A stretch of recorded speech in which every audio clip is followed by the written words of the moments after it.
চলো আমরা হচ্ছে এই যে ব্যালন বা সিলিন্ডার এই সংক্রান্ত ম্যাথগুলোতে যাই। যাওয়ার আগে তোমাদেরকে আসো ভাই হচ্ছে একদম একটা রিয়েল লাইফ, চলো হচ্ছে আমরা গুগল থেকে রিয়েল লাইফ যে ব্যালন বা সিলিন্ডার যে শেপটা আছে সেটা একটু দেখে আসি।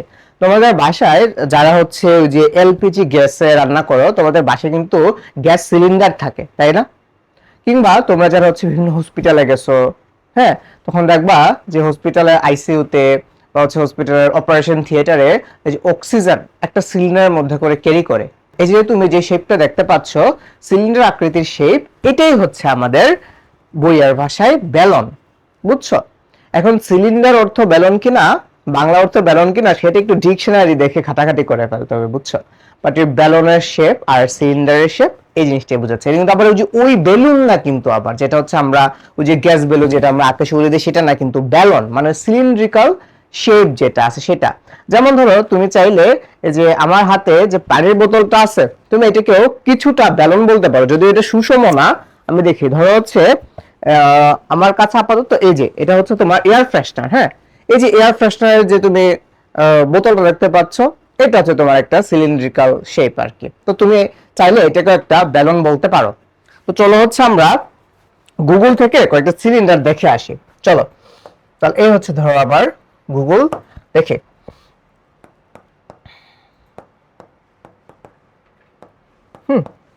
চলো সিলিন্ডার শেপ দেখে আসি। এই যে এই জিনিস পেতেগুলো হচ্ছে তোমার সিলিন্ড্রিক্যাল। এই যে এটা হচ্ছে তোমার ব্যালন। হ্যাঁ, এই জিনিস পেতেগুলো হচ্ছে তোমার ব্যালন। ঠিক আছে, এই যে ওকে, এই হচ্ছে তোমার ব্যালন। দেখো এখানে হচ্ছে অনেকগুলা মোটামুটি এক্সাম্পল দিয়ে তোমাকে বোঝানোর ট্রাই করছে। এটা তো অনেক ছোট হয়ে গেছে, তোমরা হয়তো বুঝবা না। যেমন ধরো আমরা যে কোকা-কোলা খাই বা মোজো যে খাই, যে ক্যানগুলো আছে না, এগুলোকে হচ্ছে আমরা চাইলে সিলিন্ডার বা ব্যালন বলতে পারি। বুঝছো? মানে আমাদের আশেপাশেই হচ্ছে আমরা পরিমিতি অধ্যায়ে যে ম্যাথগুলা করতেছি, আমাদের আশেপাশেই হচ্ছে এই ধরনের অনেক এক্সাম্পল আছে। তো আমরা কিন্তু আমাদের রিয়েল লাইফে যে জিনিসপাতিগুলোর সাথে পরিচিত ওইগুলোর ম্যাথে হচ্ছে আমরা করতেছি। আচ্ছা, তাহলে চলো হচ্ছে আমাদের আজকের ক্লাসটা শুরু করি। তাহলে আমরা এই ব্যালনের ম্যাথগুলা করার আগে আসো হচ্ছে আমরা ব্যালনের বেসিক যে কনসেপ্টগুলো সেগুলো আগে একটু বুঝি। তো তোমাদেরকে বোঝানোর জন্য ভাই আগে একটা ব্যালন একটু আঁকি, একটা ব্যালন একটু তোমাদেরকে এঁকে দেখাই। আসো, ব্যালন বা একটা সিলিন্ডার আর কি। ঠিক আছে, তো চলো তোমাদেরকে একটা ব্যালন বা সিলিন্ডার একটু মোটামুটি ভাবে এঁকে দেখাই। ওকে, এটা আর হচ্ছে এটাকে যদি আমি আবার নিচে নিয়ে আসি, তাহলে ধরো মোটামুটি ভাবে হচ্ছে এই যে এটা। এখন আমি এই জিনিসটাকে নাই করে দিই। এই যে দাগটা আছে এটাকে হচ্ছে আমি নাই করে দিই, তাইলে মোটামুটি এটা একটা সিলিন্ডার হয়ে যাবে। ঠিক আছে, চলো। আচ্ছা, তো তাইলে এই জিনিসটাকে আমরা মোটামুটি একটা সিলিন্ডার বা একটা ব্যালন বলতে পারি।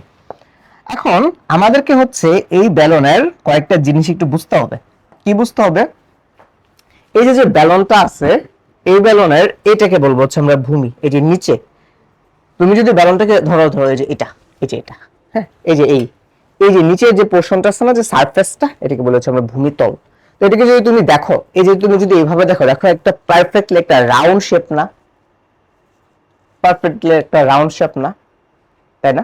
এই যে পারফেক্টলি কিন্তু একটা রাউন্ড শেপ। আচ্ছা, আর এই যে যে পোর্শনটুকু, এই যে এই পোর্শনটা, এই যে আমার হচ্ছে এই যে লম্বা লম্বা যে পোর্শনটা, হ্যাঁ, এই পোর্শনটা, এটাকে বলবো হচ্ছে আমরা বক্রতল। ঠিক আছে, এটাকে বলবো হচ্ছে আমরা ভূমিতল বা ভূমি। আর এই যে পোর্শনটা, এটাকে বলবো হচ্ছে আমরা বক্রতল।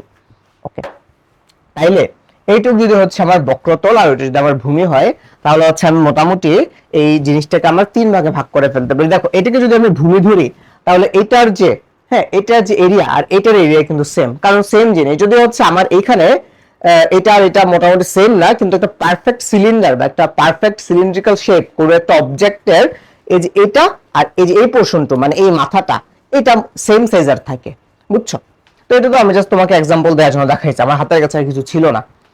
আচ্ছা, একটা কোক কিনে নিয়ে আসলে ভালো হতো তোমাদের জন্য। আচ্ছা, তাহলে যদি ক্যানের যে কোকা কোলা গুলো আছে না, ক্যানের মোজো বা কোকা কোলা বা স্প্রাইট, ওইগুলো আবার একটু পারফেক্ট সিলিন্ড্রিক্যাল শেপের আর কি বলা যায়। তাহলে তুমি এখান থেকে যে জিনিসপাতি গুলো পাইতেছো, এই যে এটা হচ্ছে তোমার বক্রতল। তাহলে লিখো, এটা হচ্ছে কি তোমার, এটা হচ্ছে তোমার বক্রতল, আর এটা হচ্ছে তোমার ভূমি। এটা হচ্ছে তোমার ভূমি। তাহলে আমি ধরে নিলাম আমার এই যে ভূমি, আমার এই যে ভূমি, যেহেতু এটা একটা তোমার সার্কুলার শেপ, ডেফিনেটলি এটা কি থাকবে, একটা রেডিয়াস থাকবে। তাহলে আমি ধরে নিলাম আমার এই যে ভূমি, সেই ভূমিটার রেডিয়াস বা ব্যাসার্ধ হচ্ছে আর, সেই ভূমিটার রেডিয়াস বা ব্যাসার্ধ হচ্ছে আর, ঠিক আছে। আচ্ছা, তাইলে এখন আর আমার এই যে এইটুক আমার বক্রতল বা এই যে সারফেসটুকু আছে, হ্যাঁ, এই সারফেসটুকুর ধরো উচ্চতা, এই সারফেসটুকুর উচ্চতা আমি ধরলাম হচ্ছে এইচ, এই সারফেসটুকুর উচ্চতা আমি ধরলাম হচ্ছে এইচ, বুঝছো? তার মানে আমার এখানে মোটামুটি দুইটা জিনিস জানা লাগবে। হ্যাঁ, একটা হচ্ছে এই যে সিলিন্ডার বা ব্যালন, এই ব্যালনের উচ্চতা জানা লাগবে, আর হচ্ছে আমার ব্যালনের যে ভূমি আছে সেই ভূমির ব্যাসার্ধটা জানা লাগবে। তাইলে হচ্ছে আমি মোটামুটি আমার এই সিলিন্ড্রিক্যাল শেপ যে কোনো একটা অবজেক্টের বক্রতলের ক্ষেত্রফল, ভূমির ক্ষেত্রফল, সমগ্র পৃষ্ঠের ক্ষেত্রফল এবং হচ্ছে আমার এই যে আয়তন, এগুলো বের করে ফেলতে পারবো। তাহলে চলো লিখো, আমরা এখন কি পড়তেছি? আমরা এখন পড়তেছি ব্যালন বা সিলিন্ডার।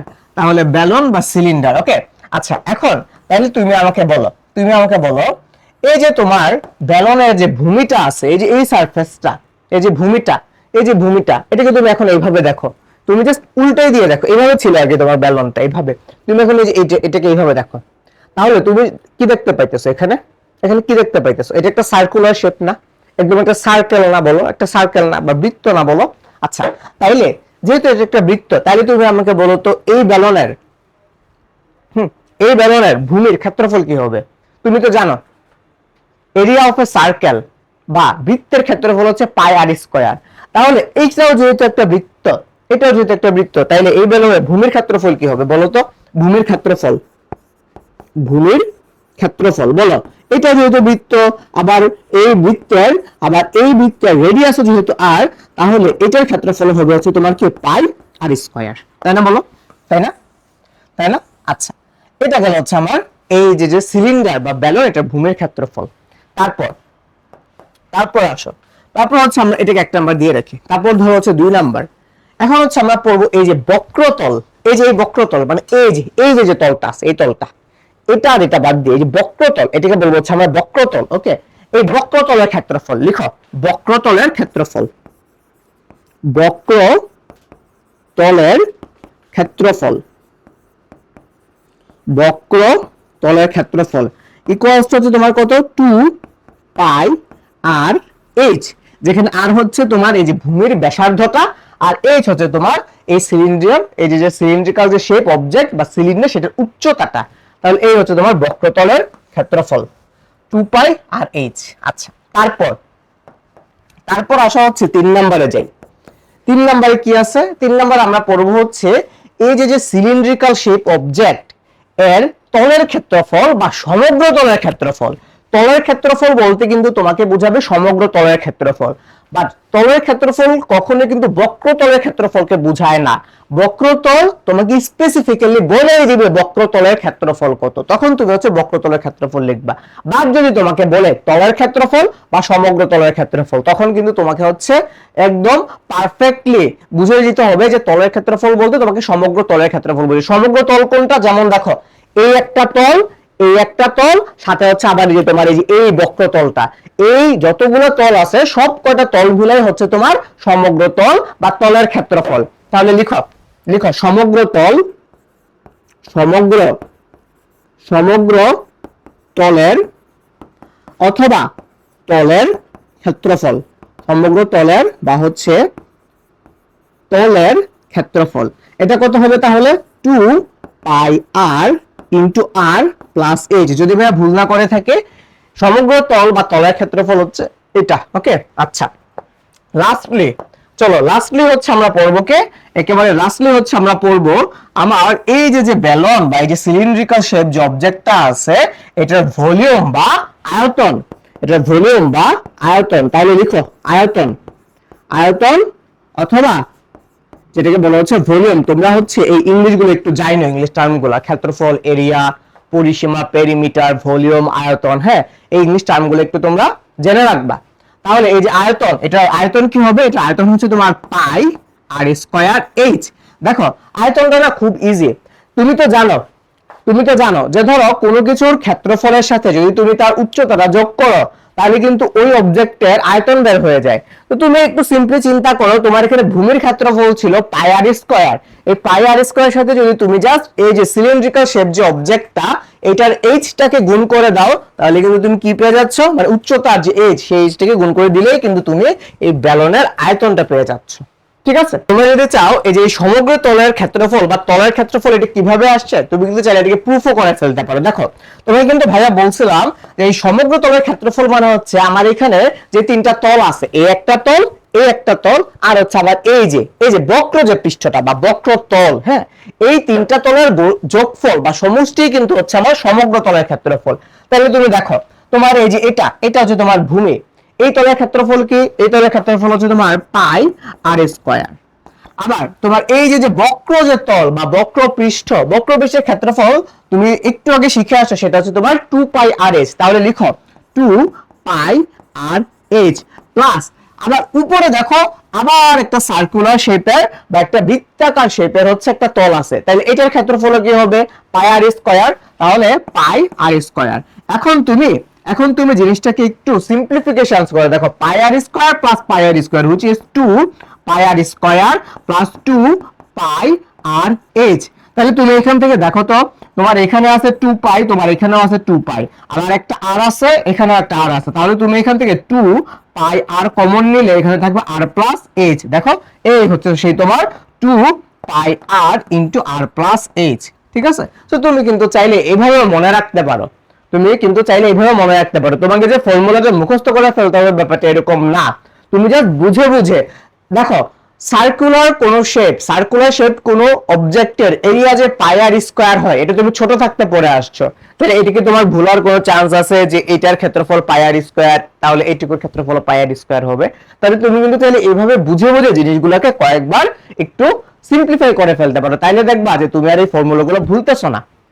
আচ্ছা, তাহলে আমরা ব্যালনের কি শিখছি, ভূমির ক্ষেত্রফল, বক্রতল বা বক্রপৃষ্ঠের ক্ষেত্রফল, সমগ্র তল বা তলের ক্ষেত্রফল, আর হচ্ছে আমরা লাস্ট পর্যন্ত শিখলাম আমার যে ব্যালন আছে সেই ব্যালনের আয়তন বা ভলিউম। ওকে, আচ্ছা তাইলে আসো আমরা হচ্ছে আমাদের এই রিলেটেড যতগুলো ম্যাথস আছে সেগুলোতে যাই। বইয়ের 8 নাম্বার ম্যাথ, তাই না? তোমাদের বইয়ের 8 নাম্বার ম্যাথ খুব সম্ভবত 16.4 এর 8 কি বলছে দেখো, 12 সেন্টিমিটার উচ্চতা বিশিষ্ট একটি ব্যালনের ভূমির ব্যাসার্ধ 5 সেন্টিমিটার। তার মানে তোমাকে এখানে যে ব্যালনটা দিয়ে দেওয়া ছিল, যে ব্যালনটা দিয়ে দেওয়া আছে সেই ব্যালনের উচ্চতা বা এইচ দেওয়া আছে, আবার তোমার ব্যাসার্ধ দিয়ে দেওয়া আছে। তাহলে তোমারে বলছে পৃষ্ঠতলের ক্ষেত্রফল বলতে ভাই কি বুঝবা, পৃষ্ঠতলের ক্ষেত্রফল মানে তোমাকে বুঝতে হবে সমগ্র তলের ক্ষেত্রফল, বক্রপৃষ্ঠ আর এখানে আনা যাবে না, কারণটা হচ্ছে কি বক্রপৃষ্ঠ স্পেসিফিক্যালি লিখে দিবে।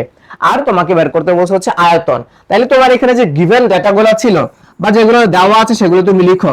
গিভেন বা দেওয়া আছে তোমার এই যে ব্যালন, হ্যাঁ, এই ব্যালনের উচ্চতা, গিভেন ব্যালনের ব্যালনের উচ্চতা কত, ব্যালনের উচ্চতা হচ্ছে ধরো তোমার এই যে এইচ, উচ্চতাকে আমি এইচ ধরলাম, উচ্চতা হচ্ছে তোমার 12 সেন্টিমিটার। আর ভূমির ব্যাসার্ধ বা ব্যাসার্ধ এটাকে তাহলে আর ধরে নেই, আর ইকুয়ালস টু কত, আর ইকুয়ালস হচ্ছে আমার 5 সেন্টিমিটার। এখন দেখো এগুলো একেবারে বাচ্চাদের ম্যাথ, তোমরা তো এগুলো অনেক ইজিলি পারবা।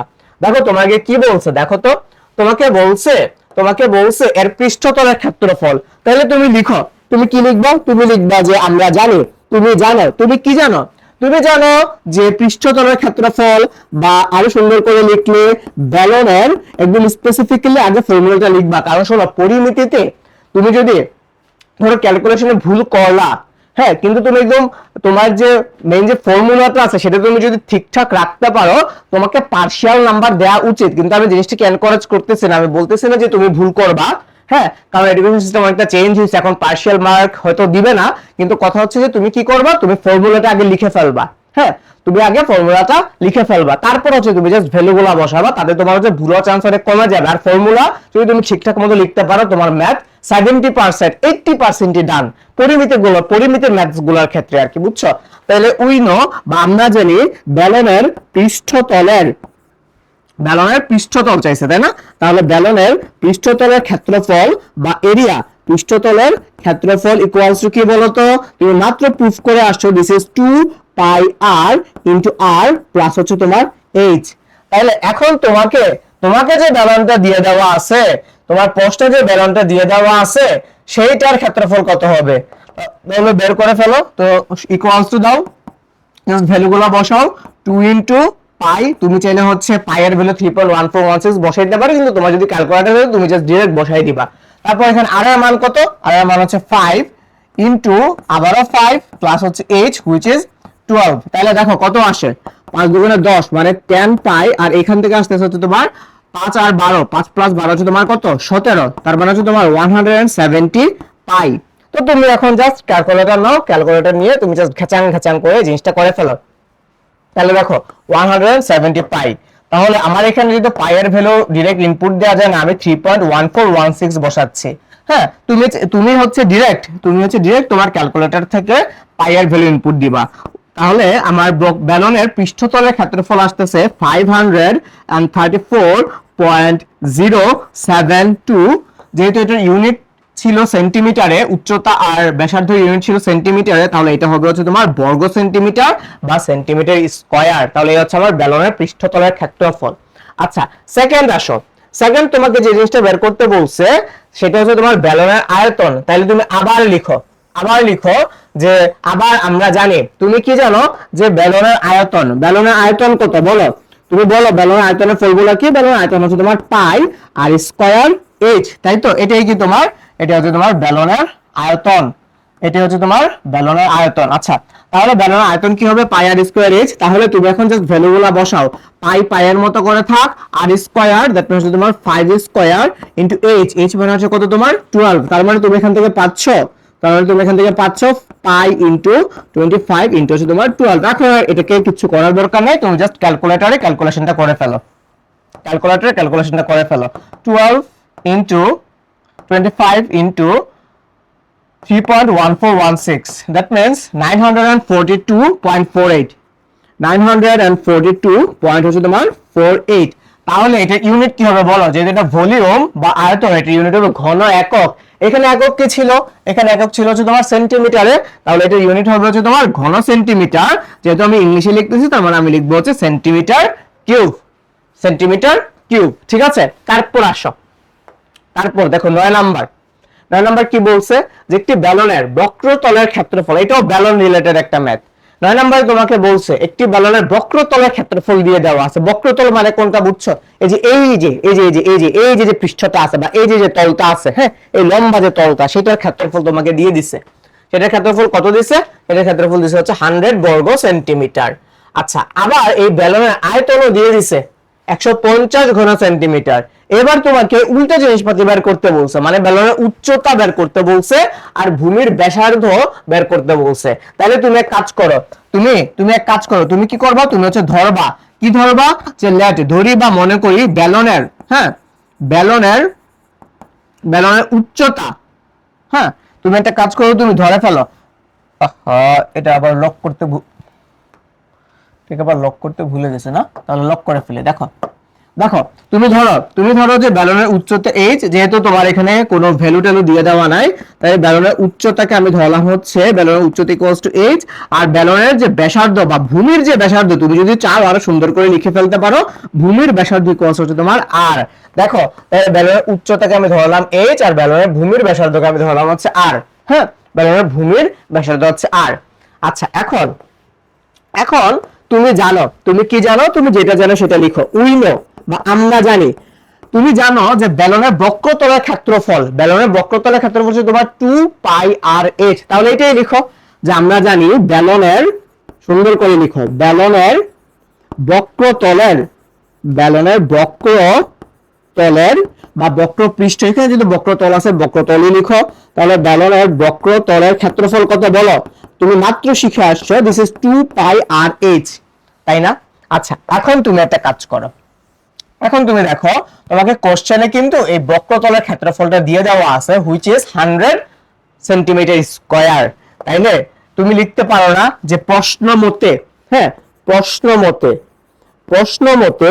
এই যে তোমার এই 2 পাই আর এইচ সেটা কত, 2 পাই আর এইচ এটা হচ্ছে তোমার 100 100, তাই না, 100 বর্গ সেন্টিমিটার, এখানে ইউনিটটা লেখার দরকার নাই।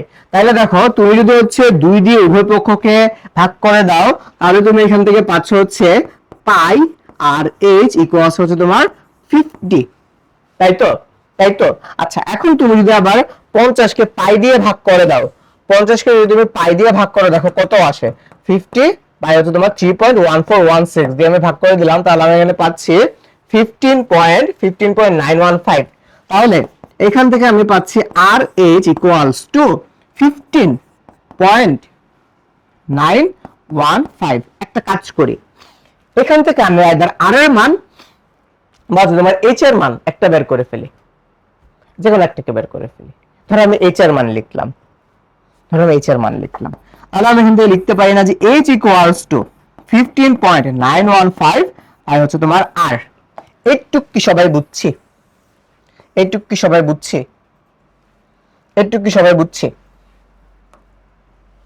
এই যে এইটুক কি সবাই বুঝছি? ঠিক আছে। আচ্ছা, কেন এটা বের করছি জানো? কারণ আমার এখানে আমি আরেকটা ইকুয়েশন বের করতে পারবো, সেটা হচ্ছে আয়তন দিয়ে। তাইলে আবার তুমি কিন্তু জানো যে বেলনের আয়তন, একটা কাজ করলে ভালো হইতো যে বেলনের বক্রতলের ক্ষেত্রফল যেখানে লিখছো, তুমি হচ্ছে ওইখানে ওই বেলনের আয়তনটাও লিখে ফেলবা। বেলনের আয়তনটা হচ্ছে এখান থেকে লিখে ফেলবা, এটা নিচে লিখে ফেলে, একের সাথে লিখে রাখতে পারো, অসুবিধা নেই। তাহলে আমি একটা কাজ করি, তাহলে আমি হচ্ছে যে এইখান থেকে এটার নিচে বেলনের আয়তনটাও লিখে রাখি, লিখো উই নো বেলনের আয়তন বা হচ্ছে volume equals to pi r square H, okay. আচ্ছা, তাহলে এখন এটা তো প্রশ্ন মতে তো তুমি বক্রতলের ক্ষেত্রফল এটা পাইছো, এখন তুমি চাইলে এটাকে আবার এক নাম্বার ইকুয়েশন দিয়ে রাখতে পারো। ধরো আমি এটাকে দিয়ে রাখলাম ইকুয়েশন নাম্বার 1, আর এটা মোটামুটি একটা সমীকরণ। তাহলে আবার দেখো, তোমার আয়তন যদি পাই আর স্কয়ার এইচ হয়, তাহলে পাই r square H equals to কত? 150 না? বলো 150 না? তাহলে তুমি এখান থেকে এই যে এই 150 কে পাই দিয়ে আগে ভাগ করে ফেলো, 150 ভাগ হচ্ছে তোমার 3.1416, দ্যাট মিন্স তোমার কত? 47.74, ওকে। তাহলে এখান থেকে তুমি পাচ্ছ আর স্কয়ার এইচ উভয় পক্ষকে পাই দিয়ে ভাগ করে দিলে আমি পাচ্ছি 47.746। তাহলে তুমি দেখো এখান থেকে তোমার এইচ এর মান আসছে না, এই এইচ এর মানটা তুমি জাস্ট বসাই দাও, তাহলে আর স্কয়ার মতো করে থাক, আর তুমি হচ্ছে এক নম্বর সমীকরণ থেকে এইচ এর মানটা বসাই দাও। এইচ এর মান কত ছিল? 15.915 ডিভাইডেড বাই আর, তাহলে 15.915 ডিভাইড বাই হচ্ছে তোমার আর, তাহলে এখান থেকে তুমি পাচ্ছ 47.746, ওকে। তাহলে তুমি দেখো এখন তোমার এখানে আর একটা আর কাটাকাটি যায়, তাহলে আর ইনটু 15.915 ইকুয়ালস 47.746। তাহলে তুমি দেখো তো এখান থেকে কি আসতেছে।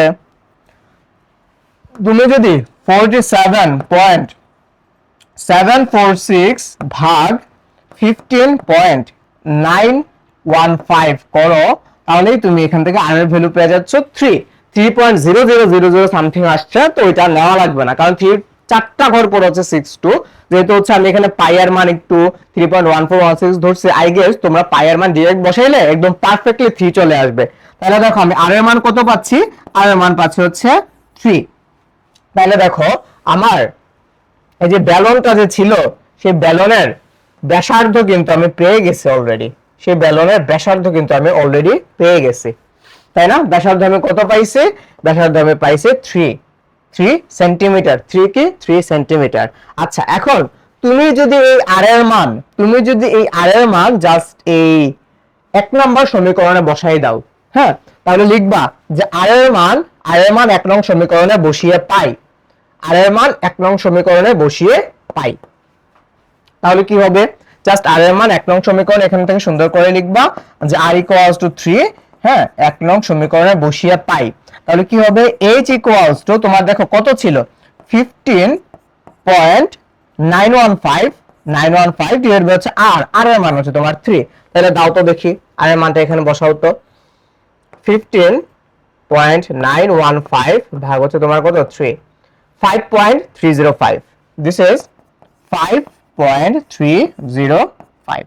এই হচ্ছে তোমার এইচ এর মান। তাহলে তুমি দেখো ব্যালনের উচ্চতা তুমি পাইছো হচ্ছে 5.305 ইউনিটে লিখে দিও সেন্টিমিটার, আর ব্যাসার্ধ তুমি পাইছো হচ্ছে 3 সেন্টিমিটার।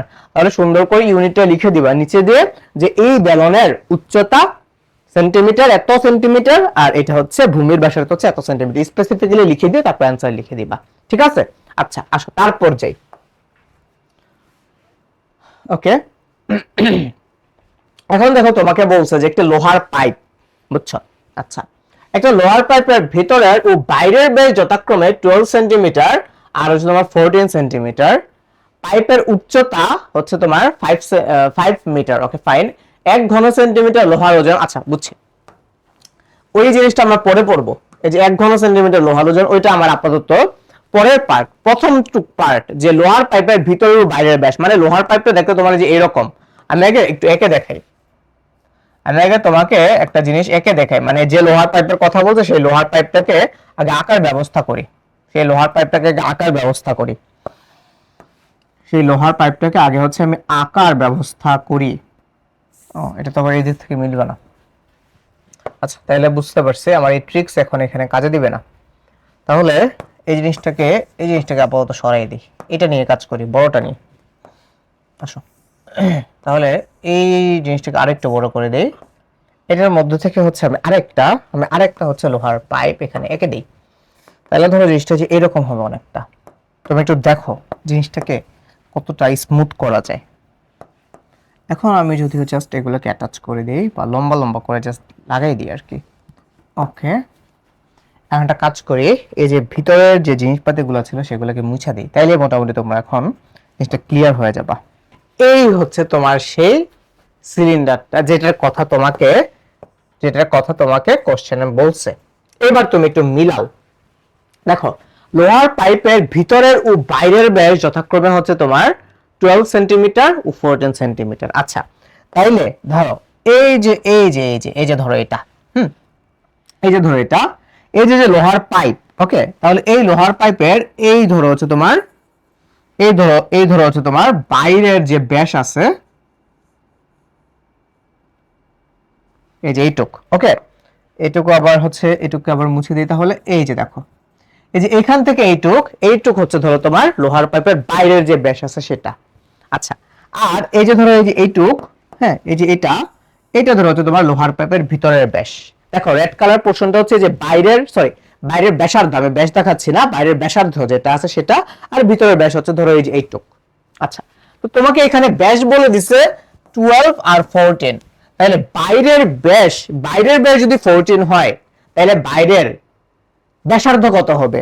আচ্ছা, তাহলে তুমি এখান থেকে লিখো, যেটা পড়তেছো সেই ডাটাগুলো আগে লিখে ফেলো। দেখো যে লেট বা গিভেন লিখো, গিভেন লোহার পাইপের বাইরের, হ্যাঁ তুমি একদম সুন্দর করে লোহার পাইপের লিখবা, লোহার পাইপের বাইরের ব্যাস কত? বাইরের ব্যাস হচ্ছে তোমার 14 সেন্টিমিটার। তো সুতরাং লোহার পাইপের বাইরের ব্যাসার্ধ মানে কি তোমার রেডিয়াস। আচ্ছা, যেহেতু এটা বাইরের রেডিয়াস তাহলে আমি এটাকে ক্যাপিটাল আর দেই। ঠিক আছে, কারণ হচ্ছে আমার এখানে তো ব্যাসার্ধ তো দুইটা, একটা হচ্ছে যে তোমার ভিতরের এই যে এই পোর্শনটুকুর ব্যাসার্ধ, আর একটা হচ্ছে তোমার বাইরের ব্যাসার্ধ। তাহলে তুমি এখানে R1 R2 দিতে পারো, বা যেহেতু আমি পাচ্ছি যে তোমার বাইরের ব্যাসার্ধ একটু বড়, জন্য দিলাম বড় হাতের আর, যেহেতু ছোট বা ভিতরের ব্যাসার্ধটা ছোট জন্য আমি ছোট হাতের আর দিব। তাহলে বাইরের ব্যাসার্ধ আমি কত পাইছি? আর ইকুয়ালস হচ্ছে তোমার 7 সেন্টিমিটার। এটা হচ্ছে তোমার লোহার পাইপের বাইরের ব্যাসার্ধ। আচ্ছা, তাহলে আমি সেম ভাবে লোহার পাইপের ভিতরের যে ব্যাসার্ধটা আছে সেটাও বের করে ফেলি। তো গিভেন কি তোমার ভিতরের ব্যাস হচ্ছে তোমার 12 সেন্টিমিটার, তাহলে ভিতরের যে ব্যাসার্ধ স্মল আর সেটা হচ্ছে তোমার কত? 6 সেন্টিমিটার। তো তুমি চাইলে হচ্ছে 14/2 বা 12/14/2 করে 7 দেখাইতে পারো, যে এইভাবে যে 14/2 ইকুয়ালস 7 সেন্টিমিটার। আর এই যে এখানে হচ্ছে তোমার সেম কাজ করবা, এই যে 12/2 ইকুয়ালস হচ্ছে তোমার 6 সেন্টিমিটার। আচ্ছা, তাহলে তুমি দেখো এই লোহার পাইপের ভিতর আর বাইরের ব্যাসার্ধ তুমি পাইছো। উচ্চতা কিন্তু সেম, উচ্চতার কিন্তু কোনো চেঞ্জ নাই। মানে এটার যে বিষয়টা তোমাকে বুঝাইতে চাইছে, তোমার এই যে জায়গাটা আছে না, হ্যাঁ, এই যে জায়গাটা, এই যে জায়গাটা আছে, দাঁড়াও তোমাকে হচ্ছে একদম কালারিং করে দেখাই। এই জায়গাটা, হ্যাঁ, এই যে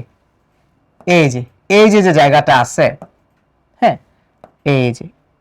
এই পুরো জায়গাটা হচ্ছে তোমার লোহা দিয়ে তৈরি, যেটার মধ্যে ভাই মাত্র কালার করে দিলাম। দেখো সিলভার কালার করার মোটামুটি ট্রাই করছি, যদি এটা সিলভার না বলছে লোহা, বাট আমার ফেরাস হইলে ভালো হতো। এখন ফেরাসের কালার তো আর আমি জানি না, তো তাইলে এই জিনিসটার মধ্যে হচ্ছে তোমার লোহা আছে। মানে ধরো তুমি যে লোহার পাত দিয়ে বানাইছো এই সিলিন্ডার বা ব্যালনটা বানাইছো, সেটা তো একটু মোটা, ঠিক আছে?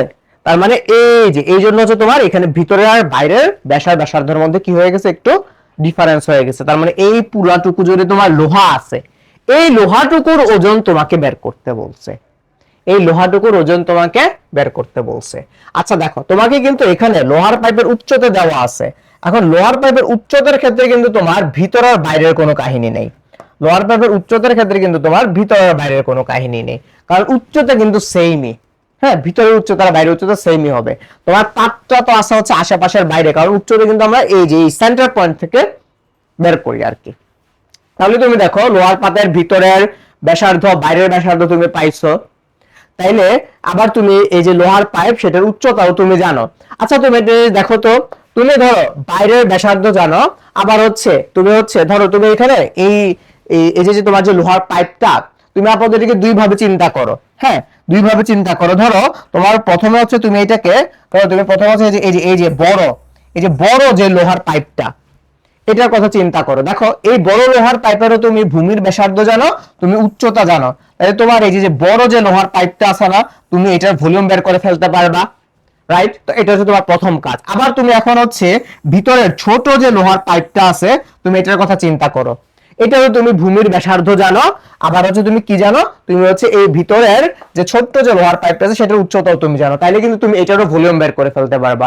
তাহলে তুমি দেখো তো, তোমার এই যে বাইরের যে অংশটুকু আছে, হ্যাঁ, বাইরের অংশটুকুর আয়তন থেকে তুমি যদি ভিতরের এই অংশটুকুর আয়তন বাদ দিয়ে দাও, তুমি যদি ভিতরের এই অংশটুকুর আয়তন বাদ দিয়ে দাও, তাহলে তুমি এই যে তোমার এখানে যে লোহাটুকু আছে, সেই লোহাটুকুর আয়তন তুমি পেয়ে যাবা না?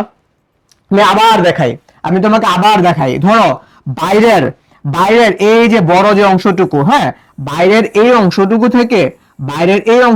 থেকে যদি তুমি হচ্ছে ভিতরের এই যে এই পোর্শনটুকুর আয়তন বাদ দিয়ে দাও, বাইরের ওই অংশটুকুর আয়তন থেকে ভিতরের এই অংশটুকুর আয়তন বাদ দিয়ে দিলেই কিন্তু তুমি হচ্ছে এই যে লোহার যে আয়তন বা ভলিউম আছে, সেটা কিন্তু তুমি পেয়ে যাচ্ছ, তাই না? তাহলে তুমি একটা কাজ করো, তোমার এখানে তুমি সব ডাটা জানো, তুমি জাস্ট এখন ঘেচাং ঘেচাং করে জাস্ট বের করে ফেলো, তুমি জাস্ট এখন এটা বের করে ফেলো। দেখো তাইলে তুমি এখন আপাতত এই যে আমি তো আগে হচ্ছে বাইরেরটা বের করে ফেলি, তাইলে তুমি বলো তো যে এই যে লোহার পাইপ, হ্যাঁ, তাহলে পাইপের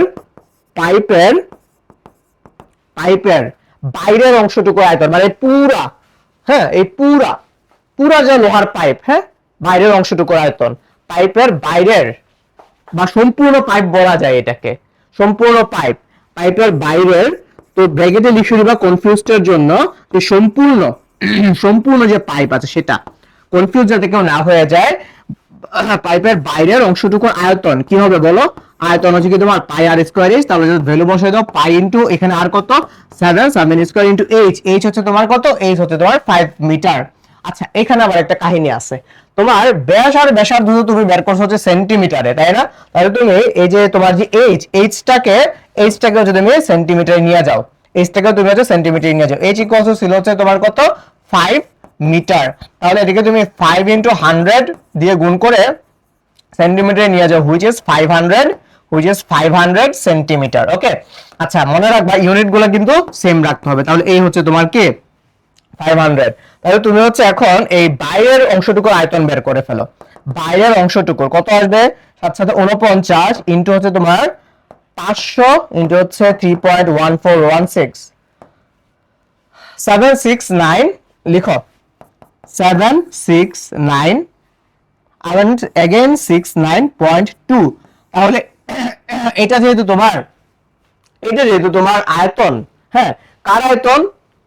পাইপের বাইরের অংশটুকু আয়তন, যেহেতু এটা হচ্ছে তোমার আয়তন, তাহলে এটার ইউনিট কি হবে? এটার ইউনিট হবে যে তোমার ঘন একক বা সেন্টিমিটার কিউব। তাহলে এটার ইউনিট হবে হচ্ছে তোমার সেন্টিমিটার কিউব। তাহলে এখন তুমি আসো, এখন তুমি ভিতরের পোরশনের ক্ষেত্রে আসো, ভিতরের যে পোরশনটা।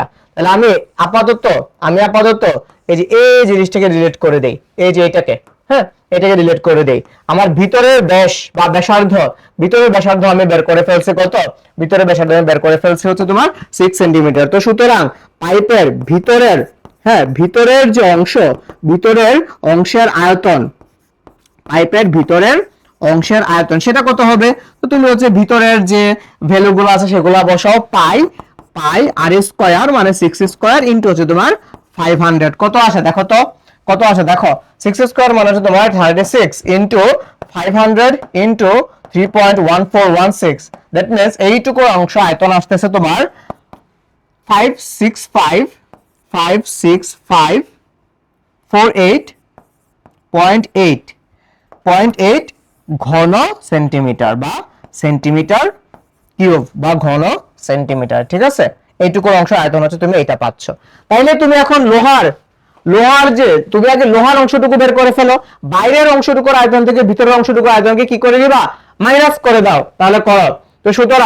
সুতরাং যতটুকু লোহা আছে, সুতরাং লোহার আয়তন, তাহলে লিখো লোহার আয়তন।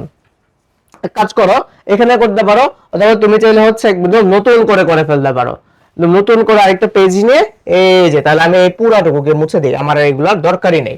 তাহলে লোহার অংশটুকুর আয়তন লিখো যে লোহার আয়তন, লোহার আয়তন কি হবে?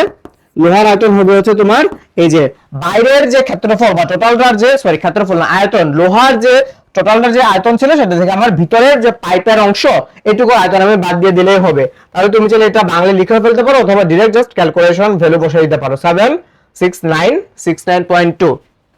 তাহলে 76969.2 এটা ছিল হচ্ছে আমার বাইরের ভলিউম, আর ভিতরের ভলিউম তো হচ্ছে আমি যে এইটাই পাইছি 565, তাহলে মাইনাস 56548 পয়েন্ট হচ্ছে আমার 8। তাহলে দেখো কত আসে, আমি এটা থেকে মাইনাস করে দিই। 76969 পয়েন্ট হচ্ছে তোমার 2, তার মানে 20420, দ্যাট মিন্স 20420 পয়েন্ট হচ্ছে তোমার 4। এখানে মাইনাস আসছে বিকজ ভাইয়া হচ্ছে ছোটটা থেকে বড়টা মাইনাস করছে, তো তুমি তো আর ছোট থেকে বড়টা মাইনাস করবে না, আমি তো জাস্ট সময় বাঁচানোর জন্য এটা করছি। তাহলে লোহার অংশটুকু আয়তন হচ্ছে কত? এত সেন্টিমিটার কিউব। আচ্ছা, এখন আসো হচ্ছে আমরা আমাদের সেকেন্ড পার্টে যাই। সেকেন্ড পার্টে তোমাকে বলছে, দেখো তোমাকে বলছে যে 1 ঘন সেন্টিমিটার লোহার ওজন 7.2 গ্রাম। আচ্ছা, তাহলে তুমি এখন তো বাকিটাও করতে পারবা। দেখো 1 ঘন সেন্টিমিটার লোহার ওজন 7.2 গ্রাম, তাহলে তোমার টোটাল লোহা ব্যবহৃত হয়েছে কত? 20420.4 সেন্টিমিটার কিউব। তাহলে লিখো যে সুতরাং সম্পূর্ণ লোহার ওজন বা লোহার পাইপের ওজন, ঠিক আছে, এখানে তো এই লোহাটাই অ্যাকচুয়ালি এই যে এইটুকু তো বেসিক্যালি ওজন, তাই না? এছাড়া কিন্তু আর কোনো ওজন নাই। তাহলে সুতরাং তুমি ঐকিক নিয়মে করতে পারো, বা যেহেতু তোমরা বড় হয়েছে একবারে ডিরেক্ট করে ফেললে ব্যাপারটা আরো সুন্দর হবে। তাহলে লিখো যে লোহার পাইপের ওজন, লোহার পাইপের ওজন 1 ঘন সেন্টিমিটার ওজন কত? 1 ঘন সেন্টিমিটার ওজন হচ্ছে তোমার 7.2 গ্রাম। তাহলে 7.2 তোমার টোটাল লোহার ভলিউম কতটুক বা আয়তন কতটুক? 204, তারপর হচ্ছে তোমার 20.4। তাহলে কাজ করো, এখন জাস্ট এটারে হচ্ছে গুণ দিয়ে দাও, ইনটু কত? ইনটু হচ্ছে তোমার 7.2 ইকুয়ালস হচ্ছে কত তোমার? 1470.2688। এটার ইউনিট কি হবে? এটা ইউনিট হবে হচ্ছে তোমার গ্রাম। তো তুমি গ্রাম থেকে এটাকে কিলোগ্রামে নিয়ে যাইতে পারো, গ্রাম থেকে এটাকে 1000 দিয়ে ভাগ করলে এটাকে কিলোগ্রামে চলে যাবে, তাইলে ভাগ করে দেবে এটাকে 1000 দিয়ে। আচ্ছা, এটাতে ভাগ করে দিলে তোমার এটা আসতেছে মোটামুটি এই 147.026 কিলোগ্রাম। তাহলে এই হচ্ছে তোমার লোহার পাইপের ওজন, হুইচ ইজ 147.026 কিলোগ্রাম। সবাই বুঝছি। তাহলে আজকের ক্লাস এ পর্যন্তই। তোমরা সবাই ভালো থাকো, সুস্থ থাকো, আল্লাহ হাফেজ, বাই বাই।